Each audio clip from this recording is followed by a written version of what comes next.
दोस्तों ये है MG की नई कॉमेट, एक बहुत ही अलग और डिफरेंट दिखने वाली इलेक्ट्रिक कार। अब MG कहती है कि ये गाड़ी इंडिया में जो अर्बन मोबिलिटी है उसको ट्रांसफॉर्म करने की कैपेबिलिटी रखती है। कितनी ये बात सच है और नहीं, ये हम आज इस वीडियो में पता करेंगे। लेकिन मोस्ट इम्पॉर्टेंटली हम पता करेंगे ये गाड़ी क्या है, बेसिकली क्या ये कॉन्सेप्ट इंडिया में चल पाएगा, क्या आपको इसमें रेंज मिलती है, कैसा कैबिन है, चलाने में ये गाड़ी कैसी है। इसके अलावा ऐसी बहुत सारी बातें अगले कुछ मिनटों में।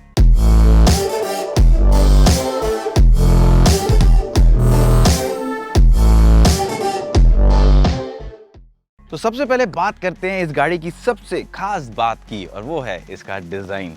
अब डिज़ाइन के मामले में MG कॉमेट और किसी भी आप गाड़ी से कंपेयर करेंगे बहुत ही डिफरेंट है, बहुत ही अनकन्वेंशनल है। अब इलेक्ट्रिक कार है इसलिए यहाँ पे आप फ्रंट पे देखेंगे, यहाँ पे कोई भी आपको ओपन गैप्स नहीं मिलेंगे। यहाँ पे आपका ये चार्जिंग का जो सॉकेट है उसका अगेन शटर दिया हुआ है, और ओवरऑल पूरा एक अच्छा सा क्लीन, फ्यूचरिस्टिक और क्यूट सा डिज़ाइन है। हेडलैम्प क्लस्टर यहाँ पे नीटली इंटीग्रेटेड है, ये टर्न सिग्नल है आपके, और एक LED DRL जो एक साइड से दूसरी साइड तक जा रही है, काफ़ी एक गाड़ी को एक एनर्जेटिक फील भी देती है एट द सेम टाइम। अगर हम साइड पे देखेंगे, गाड़ी के साइड पे आप देखेंगे यहाँ पे एक चीज़ जो नोटिस करेंगे आप, वो है इसके छोटे व्हील्स। 12 इंच के व्हील्स हैं। अब इससे पहले कि आप सोचें कि 12 इंच के व्हील्स इतने छोटे, आपको ये भी ध्यान में रखना होगा कि ये गाड़ी बहुत बड़ी नहीं है, तो गाड़ी के साइज़ के हिसाब से ये उतने अजीब से नहीं लगते हैं। ओवरऑल आई थिंक क्यूट जो एक इसका डिज़ाइन अपील है उसमें अच्छी तरह फिट होते हैं। जैसे आप यहाँ पे पीछे जाएंगे आप देखेंगे ये 2 डोर गाड़ी है, ये डोर हैंडल इसके यहाँ पे दिए हैं, और अगर आप गाड़ी की लेंथ के कंपैरिजन में गाड़ी का जो डोर का आप सेक्शन देखते हैं वो बॉडी परसेंटेज काफ़ी बड़ा है, यानी कि आपको यहाँ पे काफ़ी बड़े डोर्स मिलते हैं, जिसका फ़ायदा ये होता है कि गाड़ी में अंदर जाना या बाहर निकलना काफ़ी आसान होता है। पीछे की साइड आप यहाँ पे देखेंगे ये विंडो दी हुई है जो कि थोड़ा सा एयरक्राफ्ट स्टाइल में, जो एयरप्लेन्स में विंडो होती है उस तरह से डिज़ाइन करी हुई है। इलेक्ट्रिक बैजिंग है यहाँ पे, ब्लैक्ड आउट रूफ है जो कि खासकर इस ग्रीन के साथ कॉन्ट्रास्ट में गाड़ी को काफ़ी अच्छा लुक देता है। और अगर हम इसके रियर डिज़ाइन की बात करें तो रियर का डिज़ाइन भी फ्रंट से काफ़ी सिमिलर है। जो इसका टेल लैम्प का क्लस्टर है उसका डिज़ाइन अगेन इसके हेड लैम्प क्लस्टर से काफ़ी सिमिलर है। साथ ही साथ LED DRL यहाँ पे आगे की तरह एक एंड से दूसरे एंड तक चल रही है। तो एक काफ़ी क्लीन और गुड लुकिंग डिज़ाइन है, फ्यूचरिस्टिक है, क्यूट है, एट द सेम टाइम बहुत डिफरेंट भी है। लेकिन अच्छी बात यह है कि डिफरेंट गुड वे में है, एक पॉजिटिव वे में डिफरेंट है। गाड़ी को देख के ये नहीं लगता कि अरे ये क्या है, गाड़ी को देख के लगता है कि वाह क्या चीज़ है। अब मैंने आपको पहले बताया कि ये काफ़ी छोटी गाड़ी है, इसका एक पर्सपेक्टिव आपको देता हूँ। हाथ मैंने अपने यहाँ पे स्ट्रेच कर दिए हैं और आप देख सकते हैं पूरे हाथ स्ट्रेच करने के हिसाब से आपको आइडिया हो जाएगा ये गाड़ी कितनी बड़ी है। अब छोटे होने का क्या ये नुकसान होगा कि आपको कैबिन में जगह काफ़ी कम मिलेगी या क्रैम्प्ड अप स्पेस होगी? आइए पता करते हैं अंदर कैबिन में चल के। अब MG कॉमेट की अगर कैबिन की बात करें तो यहाँ पे बहुत आपको सरप्राइजेस मिलेंगे। गाड़ी के बाहर से साइज देखते हुए कई लोगों को लगेगा यार अंदर तो शायद इस गाड़ी में जगह होगी, लेकिन अंदर आके आपको सडनली लगता है कि अरे इतनी जगह है गाड़ी के अंदर, बहुत स्पेस है गाड़ी में और काफ़ी क्लीन लेआउट है। जहाँ पे आप देख सकते हैं ट्रेडिशनल जो कंसोल होता है यहाँ पे नहीं है, तो उस कारण से ये पूरा एरिया ये काफ़ी पूरी तरह स्पेशियस है, क्लीन है।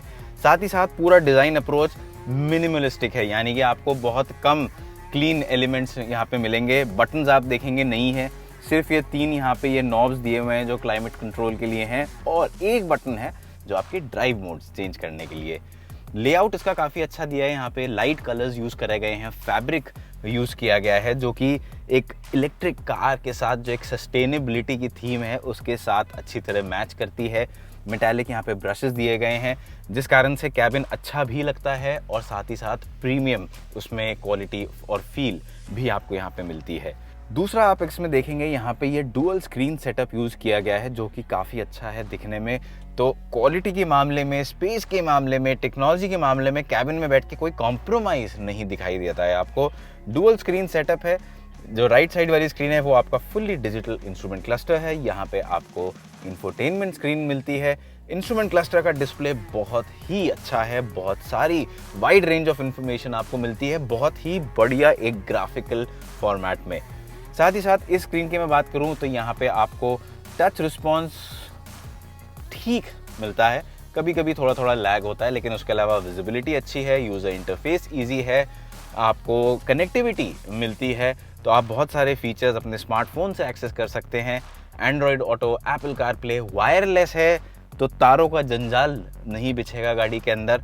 और इसके साथ ही साथ आपको वॉइस कमांड्स भी मिलते हैं, जो कि इंग्लिश और हिंग्लिश, आप हिंदी में भी इसको वॉइस कमांड्स दे सकते हैं। तो उस एस्पेक्ट से बहुत कुछ इस गाड़ी में भर दिया गया है। कनेक्टिविटी है, साथ ही साथ एक प्रीमियम फील है, इसमें आप देखेंगे एक क्लीन लेआउट है, सस्टेनेबिलिटी की थीम है, स्पेस है। सीट्स की मैं बात करूं तो सीट काफ़ी अच्छी हैं, कुशनिंग अच्छी है, सीट का साइज़ अच्छा है, साइड सपोर्ट बढ़िया है। यहाँ पे आप कंसोल में देखेंगे ये रोटरी ड्राइव सेलेक्टर है, अच्छा है, काफ़ी टैक्टाइल, इसकी फील बढ़िया है और एक प्रीमियम एलिमेंट है जो गाड़ी की प्रीमियम कैबिन क्वालिटी के साथ मैच करता है। स्पेस की प्रैक्टिकलिटी, स्टोरेज स्पेस की मैं बात करूं तो वहाँ पे भी काफ़ी अच्छा डिज़ाइन दिया गया है। आप देखेंगे यहाँ पे छोटे छोटे ये डोर पॉकेट्स दिए गए हैं, इसमें आप छोटी चीज़ें जैसे कि ये गाड़ी की की बाय द वे बड़ी अच्छी है, दिखने में बड़ी कूल लुकिंग की है, इसे आप पर्सनलाइज भी करवा सकते हैं। गाड़ी खरीदेंगे तो आपका नाम भी इसमें एंग्रेव करवा के आप ले सकते हैं। तो छोटी मोटी चीज़ें यहाँ पे आ सकती हैं। डोर पॉकेट काफ़ी बड़े हैं इस गाड़ी के, पानी की बोतल, आपका लैपटॉप, टैबलेट, साथ में थोड़े बहुत आपके सन ग्लासेस के कवर, बहुत सारा सामान आप यहाँ पे डाल सकते हैं। उसके अलावा आप यहाँ पे देखेंगे जो एक फीलिंग ऑफ स्पेस है कैबिन में, वो काफ़ी अच्छी है। यहाँ पे मेरे पास हेडरूम बढ़िया है, अगर आप यहाँ पे दूसरा अपना को पैसेंजर में भी बिठाते हैं तब भी शोल्डर रूम इसमें अच्छा है। तो एक छोटी गाड़ी में बैठ के भी कहीं पे भी मुझे इसमें ये नहीं लग रहा कि एक जो क्रैम्प्ड होने की फीलिंग है वो इस गाड़ी में नहीं है। वो इस गाड़ी की सबसे बड़ी अचीवमेंट है मेरे ख्याल से in terms of interior and cabin. और स्टोरेज स्पेस सिर्फ डोर्स में या कंसोल में ही नहीं दी गई है, यहाँ पे भी बड़ा अच्छा यूटिलाइजेशन ऑफ स्पेस किया है इस खाली स्पेस का। अब यहाँ पे ये बड़े स्मार्टली इंटीग्रेटेड दो आपको हुक्स दिए गए हैं, तो अगर आप शॉपिंग पे जाते हैं आप आराम से अपने बैग्स यहाँ पे लटका सकते हैं, तो वापस आपको वो सामान पीछे रखने की ज़रूरत नहीं है। अगर आपके साथ 4 लोग बैठे हैं तो उनकी गोद में सामान रखने की ज़रूरत नहीं है, आप यहाँ पे अपने बैग्स रख सकते हैं। साथ ही साथ USB और चार्जिंग सॉकेट यहाँ पे दिया गया है, एक 12 वोल्ट का चार्जिंग आउटलेट भी यहाँ पे दिया गया है। सो ओवरऑल आई थिंक काफ़ी अच्छी यूटिलाइजेशन ऑफ स्पेस है, काफ़ी इंप्रेसिव कैबिन है। जो मेरा बस एक कंसर्न है इस कैबिन में वो ये है कि इसमें ये जो वाइट इंटीरियर्स दिए गए हैं और ये जो फैब्रिक दिया गया है, ये अभी एक ही दिन हमने चलाई है और ऑलरेडी इस पर थोड़े थोड़े निशान आने लग गए हैं, डस्ट आने लग गई है। तो 6 महीने 8 महीने बाद ये इसका कलर मुझे नहीं लगता ऐसा रहेगा, ये कुछ और कलर बन जाएगा। वो अच्छा लगेगा या नहीं ये तो टाइम ही बताएगा।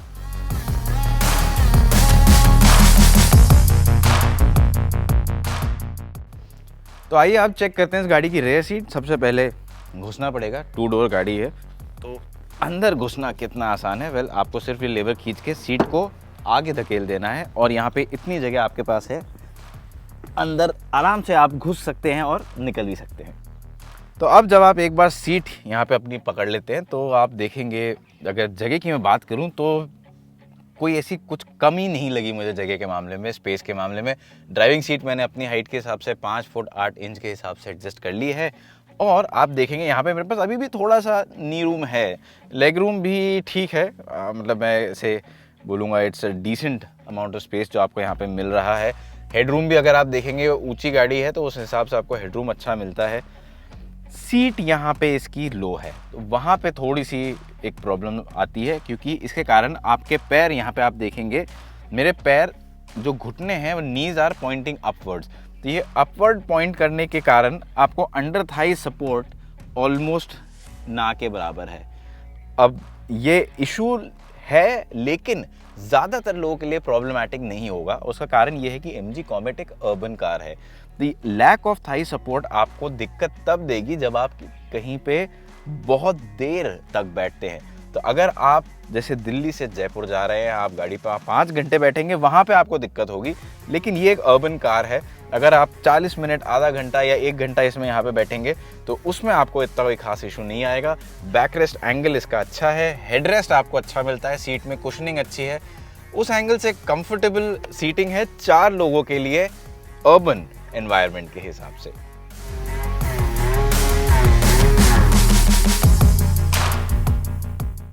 और अब बात करते हैं MG कॉमेट की परफॉर्मेंस की।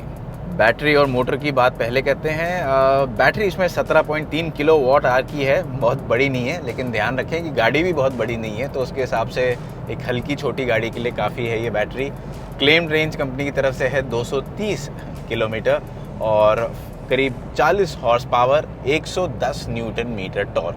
तो ये तो हो गई बेसिक स्पेक्स। अब आज जिस हिसाब से मैंने इस गाड़ी को चलाया टेस्टिंग पर्पसेस के लिए, काफ़ी एग्रेसिव भी चला के देखा है, उसके बावजूद बैटरी बहुत जल्दी डिप्लीट नहीं हुई है। और मेरे हिसाब से आपको नॉर्मल जब आप इस गाड़ी को चलाएंगे, आपको आराम से करीब 180-190 की रेंज मिल जानी चाहिए, जो कि एक अर्बन कार के लिए काफ़ी अच्छी रेंज है। अगर मैं चार्जिंग की बात करूं, उसको वापस आप चार्ज कैसे डालेंगे गाड़ी में, तो आपको 2 ऑप्शन हैं, या तो आप 16 एम्पियर के सॉकेट पे चार्ज करेंगे, या फिर जो गाड़ी के साथ वॉल बॉक्स चार्जर आएगा, जिसके लिए अलग से आपको पैसे नहीं देने हैं, वो गाड़ी की ही कॉस्ट में इनबिल्ट है, आप उस पर भी चार्ज कर सकते हैं। बैटरी इसकी 0 से अगर आप चार्ज करेंगे 100 होने में करीब 7 घंटे लगते हैं 16 एम्पियर के सॉकेट पे। वॉल बॉक्स पे अगर करेंगे तो 3 से 4 घंटे के अंदर अंदर गाड़ी पूरी तरह चार्ज हो जाएगी। तो ये है बेनिफिट छोटी बैटरी होने का, कि चार्जिंग में घंटों नहीं लगते। अब चलाने में कैसी है? कई लोगों को ऐसा लगेगा शायद देख के इसका साइज़ कि छोटी सी गाड़ी है, क्या ही चलेगी, शायद चलाने में बहुत स्लो होगी। ऐसा कुछ भी नहीं है, इनफैक्ट चलाने में काफ़ी अच्छी गाड़ी है ये, क्योंकि आप ध्यान में रखिए कि हल्की गाड़ी है, इसलिए वो 40 हॉर्स पावर भी इसके लिए मोर देन एडिक्वेट है। और इस कारण से आप ट्रैफिक में जब इसको चलाते हैं, सिटी एनवायरनमेंट में चलाते हैं, कभी गैप होता है या आपको एकदम ट्रैफिक में डार्ट करना है, आप आराम से इसकी पावर यूज़ कर सकते हैं। एक्सेलरेशन काफ़ी अच्छा है गाड़ी का, आप सरप्राइज्ड होंगे जब आप इस गाड़ी को चलाएंगे। स्पोर्ट मोड में इस गाड़ी का एक्सेलरेशन काफ़ी इम्प्रेसिव है। तो मेन बात यह है कि एक छोटी गाड़ी होने के बावजूद आप बड़ी गाड़ियों के लिए एक तरह से जिसे कहते हैं मूविंग रोड ब्लॉक नहीं बनेंगे। आप आराम से उनके साथ चल सकते हैं। अगर आप कभी एक्सप्रेसवे पे भी चल रहे हैं, तो जहाँ पे मान लीजिए 80 या 90 की भी स्पीड लिमिट है, आप उस स्पीड पे भी इस गाड़ी को चला सकते हैं। तो ऐसा नहीं है कि क्योंकि गाड़ी बहुत स्लो है, पीछे से आती हुई सभी गाड़ियाँ आपको गालियाँ देती हुई जा रही हैं, ऐसा कुछ नहीं होगा। गाड़ी एक अर्बन एनवायरनमेंट की स्पीड लिमिट्स में आराम से अच्छी तरह परफॉर्म करती है। इसमें 3 लेवल के रीजन भी है, आप चूज़ कर सकते हैं कितना आपको रीजन चाहिए, और वो वापस जब भी आप ब्रेक दबाते हैं या एक्सीलरेटर को छोड़ते हैं तो अपने आप बैटरी चार्ज होती है, क्योंकि काइनेटिक एनर्जी को कन्वर्ट किया जाता है। अब उसके बाद बात करते हैं गाड़ी की हैंडलिंग की। अब जैसा कि मैंने पहले बताया कि पावर अच्छी है, इधर उधर कहीं भी निकल जाती है, छोटी है, विजिबिलिटी भी बहुत अच्छी है, तो चलाना इसको बेहद आसान है, काफ़ी फ़न है इसको चलाना, एक तरह से फ़न एक्सपीरियंस है, और एक तरह से कह सकते हैं गो कार्ट जैसा एक्सपीरियंस है। लेकिन हैंडलिंग गो कार्ट जैसी इसकी नहीं है, वो इसलिए क्योंकि 12 इंच के इसमें व्हील्स लगे हैं। छोटे व्हील्स हैं, रेंज बढ़ाने के लिए समझ में आता है कि छोटे व्हील्स यूज़ करे गए हैं, लेकिन लिमिटेशन उनकी ये है कि अगर आप ज़्यादा फास्ट जाने की कोशिश करेंगे कॉर्नर्स के थ्रू तो बहुत बॉडी रोल होगा, टायर्स में ग्रिप इतनी नहीं है, टायर्स ग्रिप के लिए स्ट्रगल करेंगे और गाड़ी कंफर्टेबल फील नहीं करेगी। ये एक सिटी कार है, अर्बन कार है, जब तक आप इसको उस मेंटालिटी से चलाएंगे मेरे ख्याल से कोई दिक्कत नहीं है, क्योंकि स्ट्रेट लाइन स्टेबिलिटी गाड़ी की बहुत अच्छी है। जैसा कि मैंने पहले बताया 80-90 पे आप जा सकते हैं और उस स्पीड पे गाड़ी कहीं से भी नर्वस फील नहीं होती है। ब्रेक भी आप अगर लगाएंगे कभी इमरजेंसी ब्रेक उस स्पीड से, तब भी गाड़ी काफ़ी अच्छी कंपोज रहती है। तो उस एंगल से एज अ सिटी कार मुझे नहीं लगता है इस गाड़ी में कोई ऐसी कमी है चलाने के मामले में। और ये तो हुई चलिए बेसिक ड्राइविंग, लेकिन अब इस टाइम पे मैं एक बार प्राइस की भी बात करूँगा। अब आप सोचेंगे कि प्राइस की बात अभी बीच में क्यों कर रहा हूँ, एंड में क्यों नहीं? वो इसीलिए क्योंकि जब मैंने आपको पहले कैबिन के बारे में बताया, तो कैबिन मैंने आपको बोला कि इसमें सब फीचर्स हैं, स्पेस है और प्रीमियम इसमें फील आती है। तो क्लियरली MG ने यहाँ पे कोई ऐसी दिखने वाली कॉस्ट कटिंग तो इस गाड़ी में करी नहीं है, कम से कम कैबिन के अंदर। अब कॉस्ट कई लोग सोच रहे हैं, ऐसा कई लोगों का कहना है, कई हर जगह लोग बोल रहे हैं कि ये गाड़ी शायद 10 से 15 लाख के बीच में प्राइस होगी, लेकिन मुझे लगता है ये गाड़ी 7 से 10 लाख रुपए के बीच में प्राइस होगी। और इसीलिए मैं प्राइस की बात कर रहा हूँ यहाँ पे, क्योंकि आपको ये समझना पड़ेगा कि अगर 10 लाख पे ये गाड़ी आ रही है इन सब फीचर्स के साथ, तो MG ने कॉस्ट कटिंग करी कहाँ है, क्योंकि 10 लाख पे फिर वो ये सब कैसे दे रहे हैं। कॉस्ट कटिंग इसकी हुई है ड्राइविंग के मामले में, यानी कि पावर ट्रेन में। अब मैं आपको समझाता हूँ कैसे। इसमें जो BMS है, जिसे हम बैटरी मैनेजमेंट सिस्टम कहते हैं, वो काफ़ी एक बेसिक लेवल का BMS लगता है मुझे। मैं डिटेल्स तो नहीं है मेरे पास अभी इसकी, लेकिन वो क्यों ऐसा मुझे लगता है मैं आपको बताता हूँ। वो इसलिए है क्योंकि अगर जब आप नॉर्मल किसी और दूसरी EV में देखेंगे कि जब आप मोड बदलते हैं, इको से स्पोर्ट करेंगे तो रेंज घट जाती है, जब आप नॉर्मल से इको में जाएंगे तो रेंज बढ़ जाती है, अगर आप AC ऑफ करेंगे तो रेंज बढ़ जाती है, AC ऑन करते ही जो इंडिकेटेड रेंज होती है वो घट जाती है। इसमें ऐसा कुछ नहीं होता है। तो ये इंस्टेंटली कैलकुलेट नहीं कर पाता है, क्योंकि वो BMS की शायद लिमिटेशन है, क्योंकि वो बेसिक लेवल का BMS है, तो वहाँ पे कॉस्ट कम करी गई है।